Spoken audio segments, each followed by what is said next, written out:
Gusto niyo bang malaman kung paano na ba magparehistro ng motor ngayon 2025? Panoorin mo to. What's up, right people? So ito na nga, pumunta ako sa LTO Pasay para magparehistro ng aking motor. And ayan na nga, as you can see, narito tayo ngayon sa Immersion kung saan dito sinecheck yung mga motor natin. At tinitignan kung maayos ba ang headlight, ang backlight, ang sounds. So lahat sinecheck dito. Mas mabilis dito kasi automatic compared dun sa manual kang nagpa-process na emission mo. So nagbayad na ako ng insurance na. Ang insurance ay worth 600 pa rin.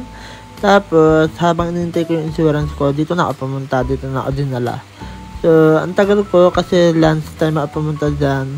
Maraming mga nakapila, maraming mga nakaabang, and saktong Monday pa. So talagang dinagsa ng mga tao yan. And nagkaroon lang talaga ng chance na makapagpa-register ako ngayon ulit kasi nagkaroon ng suspension sa Pasay.